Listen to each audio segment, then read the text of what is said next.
পারবেন মারুফুল কোরআনের মধ্যে ঘটনাটা এইভাবে উল্লেখ করেন। আল্লাহ রাস্তা থেকে সরা যাবে না, বিপদে পড়েন আর আপদে পড়েন।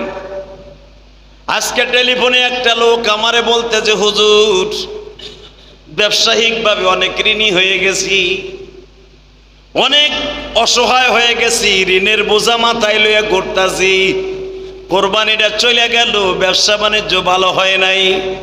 হুজুর হয়তো কোরবানির কারণে ঋণওয়ালার আমারে চাপ দেয় নাই, মাত্র একটা মাস গেলেই তো আমারে চাপ দিবে, কিন্তু আমারে পালানো ছাড়া কোনো উপায় নাই।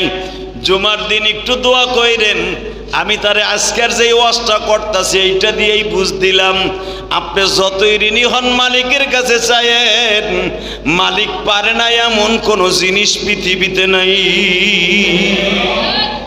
ঠিক না বেটে? বিশ্বনবীর কাছে একজন সাহাবী এসে বললেন, ইয়া রাসূলুল্লাহ,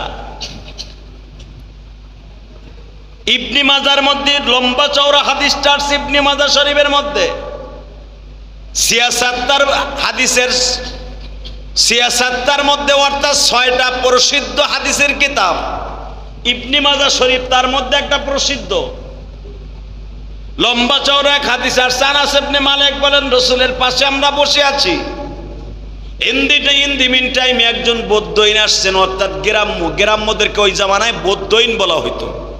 আমাদের দেশে যেরকম বলে মূর্খ, গ্রামী মানুষ ওরা কিছু বুঝে না। গ্রামের অনেক মানুষ আছে আজও পর্যন্ত জন্মের পরে বরিশাল, পাথরঘাটা, আমতলী অনেক লোক আছে, বরগুনা, ঢাকা শহরে এখনো পর্যন্ত আসে নাই। কথা কন না কেন? 70-80 বছর বয়সে এখনো ঢাকা আসে নাই। সেই 40-50 বছর আগে হয়তো কোনো একদিন বড় বড় নৌকা চালাইতো, নারায়ণগঞ্জ পর্যন্ত আসছিল মাল নামাই দিতে, 40 বছর আগে। হে বলতেও পারবো না ঢাকায় কি হয়েছে, এরকম লোক আছে না নাই? আর আমাকে গোপালগঞ্জ আছে মিয়া, আমার এক মামা আছে 80 বছর বয়স। আমি বলছি, মামা ঢাকা কবে গেছেন কইতে পারেন? কয় ঢাকা কোনোদিন যাই নাই, নারায়ণগঞ্জ গেছি। আজ থেকে প্রায় 50 বছর আগে নারায়ণগঞ্জ গেছিলাম আলুর খ্যাপ লইয়া। তা আমাকে বাড়িতে এক মামা আছে 50 বছর আগে আলুর খ্যাপ লইয়া নারায়ণগঞ্জ যাইছিল, ঢাকা আয় নাই। তাহলে বুঝালেন তো, রসুলের জামানায় এমন এমন লোক আসিল, বৌদ্ধইন বলা হইতো তাদেরকে, অর্থাৎ গ্রাম্য, মূর্খ, স্যান্ডেলটাও ঠিক মতো পায়ে দিতে পারতো না। মোবাইল কেমনে চালায়, অনেক লোক এখনো গ্রামে আছে মোবাইল কেমনে রিসিভ করে জানেও না, আছে না নাই? আমার নিজের আব্বা, আমার আব্বাও মোবাইল রিসিভ করতে পারে না, মোবাইলে কল দিতে পারে না, তারে যদি ধরায় দেয়, কেউ রিসিভ করে দেয়, তাহলে কথা কইতে পারবে। এমন লোক আছে না? আছে। তো রসুলের যুগে, এই ডিজিটাল যুগে যদি রিসিভ করতে পারে না, কল ঢুকাইতে পারে না, রসুলের যুগে আজ থেকে 1446 বছর আগের লোকগুলোর অবস্থা কি আছিল? এক পায়ে স্যান্ডেল দিছে আর এক পায়ে স্যান্ডেল দেয় না। এমন এক লোক আয়া বলতেছে, এ রাসূলুল্লাহ, আমি বড় কষ্টে আছি, 6-7 জন ছেলে মেয়ে নিয়ে আমরা কালেমা পড়ছি, নতুন মুসলমান, আমি একজন বুদ্ধহীন, আমি গ্রাম্য মানুষ, আপনি যদি মেহেরবানি করে আমার একটা রাস্তা শিখাই দিতেন। কারণ মানুষ এখন অনেকে টিটকারা মারে। কি টিটকারা? এই বেটা, আমাকে ধর্ম থুইয়া, হিন্দু ধর্ম থুইয়া মুসলমান ধর্ম গ্রহণ করলি, এখন খাওন পাস না, বোর 3 পিস নাই, তোর নিজের পরনের কাপড় নাই, কি লাভটাই করলি ধর্ম ত্যাগ কইরা। আমার অনেকে টিটকারা মারে। ইয়া রাসূলুল্লাহ, আপনি যদি আমার একটা রাস্তা দেখাই দিতেন, তাহলে অন্তত ছেলে মেয়েদেরকে নিয়ে 5-6টা ছেলে মেয়ে নিয়ে একটু থাকতে পারতাম, যেন অন্য ধর্মের মানুষের টিটকারার নজর থেকে বাঁচতে পারতাম। আল্লাহ রসুল তার খাবারের খাজানার মালিক না, খাজানার মালিককে। আপনি যদি মনে করেন, অনেক লোক মনে করেন আমার পীরই মনে আমারে খাওয়ায়, এটা বলার সাথে সাথে আপনার ঈমান চলে যাবে। রসুল যদি খাজানার মালিক হইতেন, হ্যাঁ ঘরেই তো 2 মাস খাওন নাই, তাহলে হে আর একজনকে খাওন দিব কেমনে? কথা কর না কেন? রসুলের ঘরে 2.5 মাস ধরে হাড়ি জ্বলে না, চুলা জ্বলে না, এমনকি ঘরে বাতি দিবে, সন্ধ্যা বাতি, হেডাও নাই। এই মুহূর্তে সাহাবী এসে বলতেছে, আমি একজন নতুন মুসলমান মানুষ, টিটকারা মারে, মুসলমান হয়ে লাভটা কি হইল? তো হুজুর আপনি যদি আমার একটা কিছু বলে দিতেন, এমন কোন আমল আসেনি যাতে আমার মোটামুটি আমি ছেলে মেয়ে নিয়ে কামাই রোজগারে বরকত হয়। বিশ্বনবী কোরআনের আয়াতটা শোনাই দিলেন, قل يا عبادي الذين أسرفوا على أنفسهم لا تقنطوا من رحمة الله। যাও, আল্লাহর এই বান্দা মনে মনে বলে, আল্লাহ আমার পরীক্ষার মধ্যে ফেলে দিয়েছে মুসলমান হওয়ার পরে, যদি চাওয়ার মতো চাইতে হয় কার কাছে চাইতে হইব? জোরে কন, না কোনো বাপের কাছে, পীরের কাছে? হ্যাঁ, সাহাবীদের ঈমান যদিও বদ্দিন হয়, মূর্খ মানুষ, ওই জন্য নবী বলে দিছে আল্লাহর রাস্তা থেকে সরা যাবে না, পরীক্ষা বহুত আসবে। আল্লাহর এই বান্দা বিবিরে বলে গেছে, তুমি দোয়া কইরো আমি কাজে যাইতেছি, আল্লাহ যেন একটা কাজের ব্যবস্থা করে দেয়। বদ্দিন মানুষ, গ্রামে মানুষ যা বুঝছে তাই। বিবিও কয় ঠিক আছে, সন্ধ্যার সময় কিন্তু বাজার করে নিয়ে আইছো। আল্লাহর বান্দা সারাদিন কাজের জন্য রাস্তা দিয়ে ঘুরছে। ওই জামানায় যে কাজগুলা হয়, ওই কাজের সামানা ঘাড়ের পরে নিয়ে নিয়ে ঘুরছে। কেউ কোনো কাজে ডাক দেয় কিনা? আরো সহজ করে বুঝাই দিলে বুঝবেন। প্রতিদিন সকালবেলা আপনি দেখবেন সরাইল কেরাবের সামনে প্রায় 40-50 জন মানুষ দাঁড়ায় থাকে।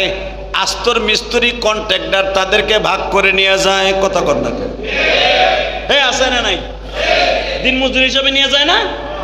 প্রত্যেকটা বাজারে বাজারে সকালবেলা দেখবেন যারা মজুরি কাজ করে তাদেরকে এক এক কন্ট্রাক্টর, এই তুই তোর এত হাজিরা, তোর এত হাজিরা যাবি চল। যখন দেখে যে অন্য আর রেট বেশি ওঠে না, তখন ওই কন্ট্রাক্টরের সাথে জায়গা। ঠিক ওই জামানায় একই প্রথা ছিল। এই সাহাবী মদিনার মধ্যে মনে মনে ভাবে, অমুক বাজারের মধ্যে যেয়ে বসে থাকি, কেউ আমার কাজে নাই কিনা। বাজারের মধ্যে যেই বাজারের কাজ যা দিয়া করবে, থোড়া বাঁশ অথবা খন্তা কোদাল অথবা টুরি হাতে নিয়া যেই যে কাজ পারে ওই কাজের সামানা লইয়া বাজারের পাশে, পাহাড়ের পাশে বসে আছে। এ ভাইজান, ফজরের পর থেকে নিয়ে 11টা বাজে কেউ তারে কোনো কাজে নেয় না। বুঝতে আর বাকি রইল না, আমার বুঝি আজকে কোনো কাম হইল না। লোকটা মনে মনে ভাবে, গো 11টা যখন বাইজা গেছে, আর কোনো দুনিয়ার কাজের কন্ট্রাক্টর আমার নিবে না। আমি আর বসে থেকে লাভ নাই, আমি একজনের কামে ব্যস্ত হয়ে যাই। দুনিয়ার মানুষের কামের মজুরি নাও পাইতে পারি, ওনার কাম করলে মজুরির অভাব নাই। কোমরের থেকে গামছাটা খুলিয়া কিবলার দিকে ঘুরিয়া লোকটা 11টার থেকে নিয়ে জোহর পর্যন্ত নামাজ আরম্ভ করলেন। মনে মনে ভাবলেন হয়তো নামাজের পরে কেউ কাজে লয়ে যাবে। অর্ধেক বেলা, 2 শিফটের মধ্যে জোহরের পরে নিবে, জোহরের পরেও কেউ নিতে আসলো না। মাগরিব পর্যন্ত কাজ না পেয়ে লোকটা সারাটা দিন দাঁড়ায় দাঁড়ায় মাগরিব পর্যন্ত নামাজ পড়ছে। বিবি অপেক্ষায় আছে। ঘটনা কিন্তু রসুলের যুগের, আপনি ভাইবেন না এটা কোনো ঐতিহাসিক আলোচনা। এই লোকটা মাগরিবের টাইমে বিবির সামনে যখন গেছে, বিবি জিজ্ঞাসা করে কি ব্যাপার, কাম পাও নাই? কাম পাইছি, করছি, বেতন দেয় নাই। সুবহানাল্লাহ কইলেন না? কাম পাইছি, করছি, বেতন দেয় নাই। দ্বিতীয় দিন আবার যে বাজারে বয়ে দিছে যে কেউ কামে নেয় কিনা, নেয় না। লোকটা চিন্তা করলো, কারো জমিতে কাজ করলে বেতন দেখবে না, দেখো ওনার জমিতে কাজ করলে উনি তো দিব। আজুরে বইতে লাভ কি, অজু তো আছেই, নামাজ পড়ছে। মাগরিবের টাইমে বিবি জিজ্ঞেস করে, কেউ আজকেও দি খালি হাত, বাজার নালে বাচ্চাগুলারে কি দিব, মুখে তো কিছু দেওয়ার দরকার, দার উদার করে আর কতদিন চলবো? এটা যদি আপনার আমার বউ হইতো, তাহলে প্রথম ছড়ি হয়তো বটি দিয়ে কপ দিত, না হলে কোদাল সামনে থাকলে আপনার মাথায় একটা বাড়ি দিত। কথা ঠিক না বেটি? যে তুই পুরুষটা হিজলে, সব বেটারা কাম পাই, তুই 5টা তুই রিক্সা চালাইতে পারস না? সাহাবীর বিবি তো, তাদের ইমানটাও তো সেই রকম। বলছে কি কাম আজকেও পাও নাই? কাম পাইছি, করছি, বেতন পাই নাই। সুবহানাল্লাহ বললেন না? তৃতীয় দিন আবার গেছে, তৃতীয় দিন আবার যাই ওই বাজারে বয়ে রয়েছে। আজকে আবার বাজার চেঞ্জ করছে, দেখে আর এক বাজারে যাই, দেখি ওই বাজারে কেউ নেই কিনা আমারে।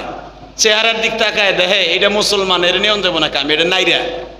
আপনারা দেখবেন যখন এই দেশ হিন্দু শাসিত ছিল, বাদশাহ গোবিন্দর জামানায় মুসলমানদেরকে দিয়ে উচ্চ লেভেলে কোনো কাজ করাইতো না, মুসলমানদেরকে দিয়ে সবচেয়ে নিম্ন শ্রেণীর কাজ করাইতো। কথা বলেন না কেন? ওই হিন্দু বাবুরা, ওই আকাডার জাতেরা, ওরা শাহী সিংহাসনে থাকতো। এই যে বাবু বাজার বলা হয়, যে আপনাকে বাবু বাজার, এই যে বাবু বাজার চিনেন না? এই বাবু বাজার নাম রাখছে কেন? এখানে বড় বড় বাবুরা বাস করত। এই জিঞ্জিরার মুসলমানের ঘাড়ের উপরে যত কষ্টের কাজ, মেতরের কাজ, এইগুলো করাইতো। ওরা বইয়া বইয়া সর্দারি করতো এই দেশে, যেগুলোর কুত্তার মতো কোবাই আমরা খেদাইছি। আজকে আমরা বাবুর মতো কাজ করি আর অগদিয়ে মেতরে কাম করাই। কথা কর না কেন? যত ঋষি মুশির কাজ, চুল কাটার কাজ দেখবেন অগদিয়ে করাই, কারণ ওই প্রতিশোধ এখন আমরা লই। কথা কর না কেন? গোবিন্দর জামানায় মুসলমান কোনোদিন কোরবানি দিতে পারে নাই, এটা আপনারা জানেন ইতিহাস। কোনোদিন কোরবানি দিতে পারে নাই। ওরা পাড়া বলি দিত, ওদের উৎসব ঠিক হইতো, 12 মাসে 13 পূজা সব ওদের হইতো, কিন্তু মুসলমান আনন্দ করতে পারতো না, ওই বাবুরা করত। আল্লাহর শুকর, আল্লাহই ব্যবস্থা করে দেয়। কথা ঠিক না বেঠিক? আল্লাহই ব্যবস্থা করে।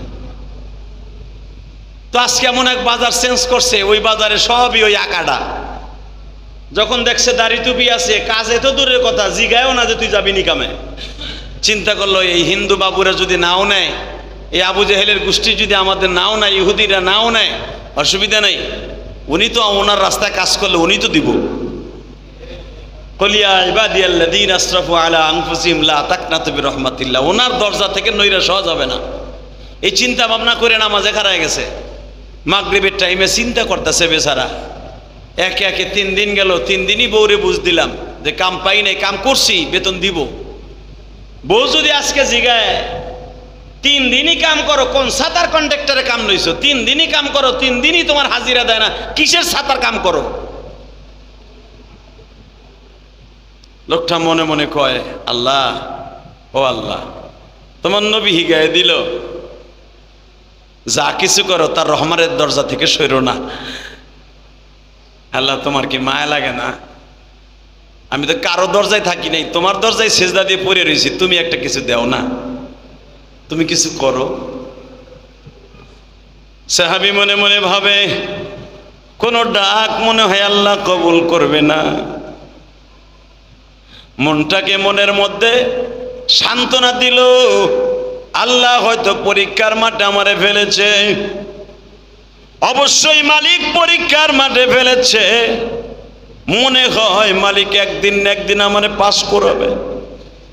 আমার জাতির পিতা ইব্রাহিম যদি 40টা ইন্টারভিউর মাঠে পড়িয়া 40টায় যদি পাস করতে পারে, আমার নবী যদি শত শত পরীক্ষা দিয়া পাস করতে পারে, তার উম্মতেরা পারবে না কেন?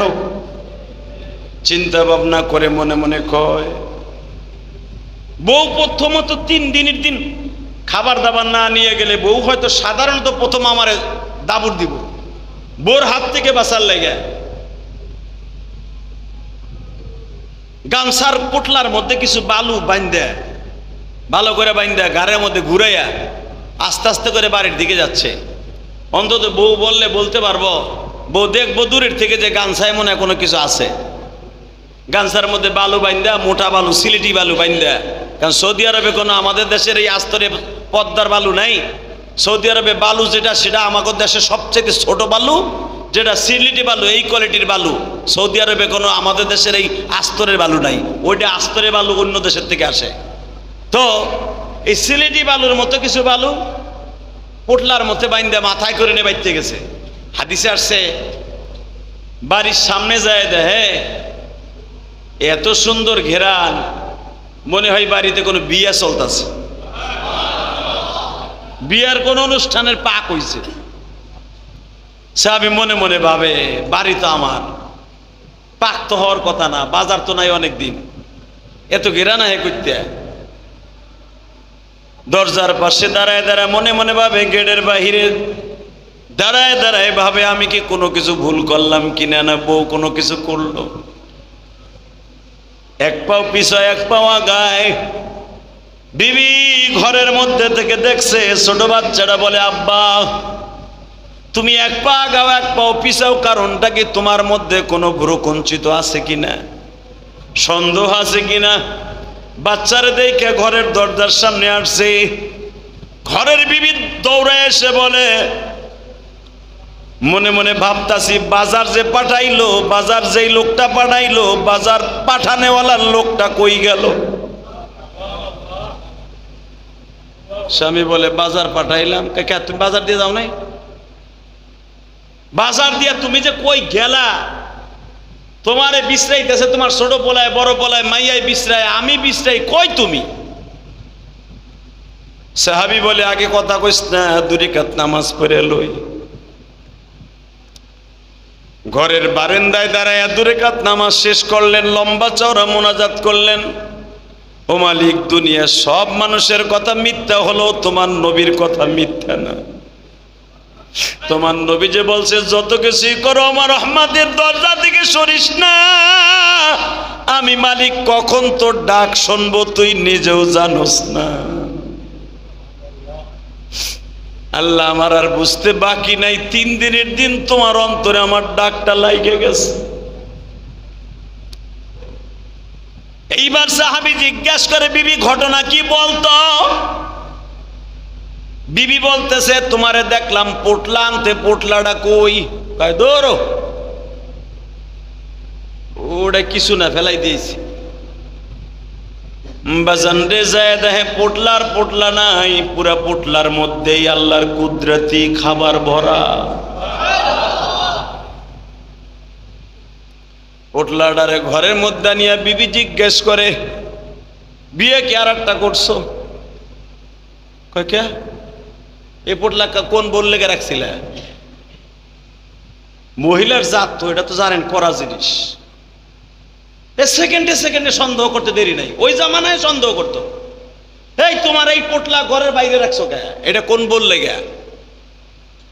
সাহাবী বলে, আল্লাহর কসম, কোন বিবির জন্য না, এটার মধ্যে যা ছিল আর শুনতে চাইছি না। ঘরের বউ খুব সিরিয়াস, বলতেই হবে, বলো এটার মধ্যে কি আছিল?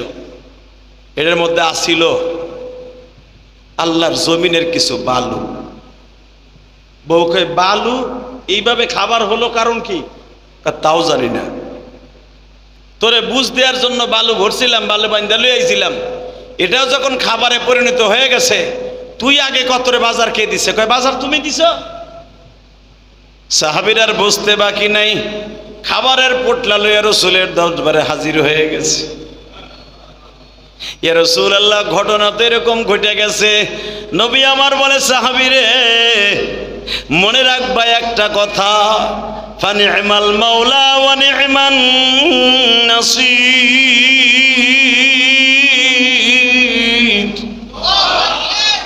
হাসবুনাল্লাহু ওয়া নি'মাল ওয়াকিল, নি'মাল মাওলা ওয়া নি'মান নাসীর। বুঝলে গেছ, তোর আমল শিখাই দিছিলাম না? কয়দিন? হুজুর 3 দিন। দুনিয়ার সবাই তোরে ফেল করাইতে পারে, মালিক তোরে ফেল করাইতে পারে না। যেই লোকটা তোর বাসায় বাজার দিয়ে গেছে, ওই লোকটা আর কেউ নয়, আমার মাবুদের কুদরতি ফেরেশতা। ও সাহাবী, আমি নবী তোমারে শুধু নয়, কিয়ামত পর্যন্ত আমার উম্মতের জন্য শিক্ষা রয়ে গেল। তুমি মনের মধ্যে টেনশন করিও না। আল্লাহ অনেক সুন্দর করে ডাক দিয়েছে, কুল ইয়া ইবাদিয়াল্লাযীনা আসরাফু আলা আনফুসিহিম লা তাকনাতু বিরহমাতি। তোমার জাতির পিতা ইব্রাহিম আল্লাহকে ডাক দিয়ে বলছিল, মালিক তুমি ইসমাইলকে জবাই দিতে বলছো, জবাই দিয়ে দিছি, আবার ইসমাইলকে বাদ দিয়া দুম্বা জবাই দিতে বললা, কিন্তু এখানে তোমার খেলার পরীক্ষার কোনো কিছুই বুঝলাম না। মালিক বলছিল, ইব্রাহিম রে, আমি তোরে পরীক্ষা করছি, পরীক্ষায় পাশ করাইছি এবং হাজেরার পরীক্ষার মাঠে ফেলাই ইসমাইলকে ফেরত দিলাম, আর দুম্বা জবাইয়ের মাধ্যমে সারা দুনিয়ার মানুষের রহমত ফিরাই দিলাম। আল্লাহর খলিল ইব্রাহিম বলছিল, সারা দুনিয়ার মানুষের রহমত কেমনে ফেরত দিলা? ইব্রাহিম, তোর সন্তান ইসমাইলকে যদি আমি জবাই দিতাম, দুনিয়ার সব বাবার সন্তানগুলো আমি জবাই দিয়াইতাম। কথা কোন থাকে? ইব্রাহিম আলাইহিস সালাম বলে, এটা কি কেউ দিত আমার মতো? কে সবাই ইমান পরীক্ষা? ইব্রাহিম, তুই ভাবতেছস তুই একাই দিতি না? আমি আল্লাহ যদি এই শর্ত লাগাই দিতাম, তোমার বড় সন্তান জীবনে একবার হলেও জবাই দিতে হবে, এই সিস্টেম আমি চালু করে দিতাম, সন্তানকে জবাই দিতে হবে আমার রাস্তায়, বাধ্য হইয়া সবার দেওন লাগতো। কিন্তু আমি এই নিয়মকে করতে চাই নাই।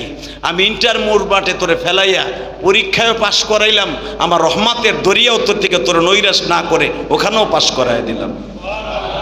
মেরে ভাই ও দোস্ত বুজুর্গ, আজকের উদ্দেশ্যের দ্বারা, ওয়াজের দ্বারা একটা জিনিসই বুঝে নেবেন, দুনিয়া সব মানুষের কাছে ফেল করলেও আল্লাহর কাছে ফেল করা যায় না। কথা ঠিক না বেঠিক? অনেকে মিথ্যা মামলা খাইছেন, ওই কাজ আপনি করেন নাই, ওই কাজ করেন নাই। আজকে দেখবেন যে